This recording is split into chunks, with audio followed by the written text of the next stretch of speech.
నెల్లూరు జిల్లా సంఘం తహసీల్దార్ కార్యాలయం ఆవరణలోని అంబేద్కర్ విగ్రహం వద్ద బహుజన సమాజ పార్టీ ఉపాధ్యక్షులు టి కృష్ణ అంబేద్కర్ జయంతి వేడుకలను ఘనంగా నిర్వహించారు.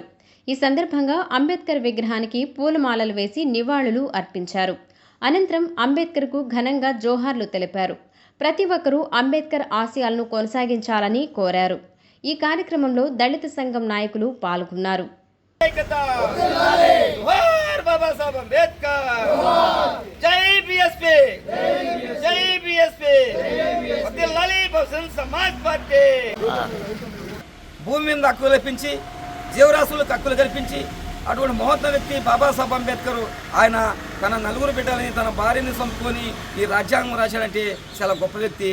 ఆయన ఈ ఎందుకు రాజ్యాంగం రాయాల్సి వచ్చింది ఆయన అంటే అస్పృశ్యుడిగా ఆయన్ని 9 సంవత్సరాల చిన్న వయసులో బడిలేకి గుడిలేకి రానియకుండా అంటరాని వాడుగా ఇబ్బందులు పెట్టి అవమానం చేస్తుంటే ఆ చిన్న వయసులో ఆయన ఒక పట్టుదలగా పెద్ద చదువులు చదివి రంగు నేర్పు గ్రంథాలు రంగంతో బయటపెట్టి కులగజ్జ మూర్ఖులతో ఎనలేని పోరు చేసి పీడితులు తాడుతులు హక్కులు కల్పించి ఈయనమైన ఈ జాతికి ఎలుగునిచ్చినప్పుడు గ్రేట్ పర్సన్ బాబాసాహెబ్ అంబేద్కర్. అందుకే చెప్తున్నాం, బాబాసాహెబ్ అంబేద్కర్ భారతీయ సంపద, బాబాసాహెబ్ అంబేద్కర్ భారతీయ మేధావి. ఈ ప్రపంచ దేశాలనే బాబాసాహెబ్ భారతదేశం పుట్టాడని ప్రపంచ దేశాల్లోనే ఆయన పేరుని ప్రఖ్యాతిని అందరూ కొనియాడుతున్నారంటే ఎటువంటి మేధావి మన భారతదేశంలో పుట్టాడు. సోదరులారా, దయచేసి అన్ని వర్గాలు అన్ని మతాల వారు ఆయన గౌరవించండి.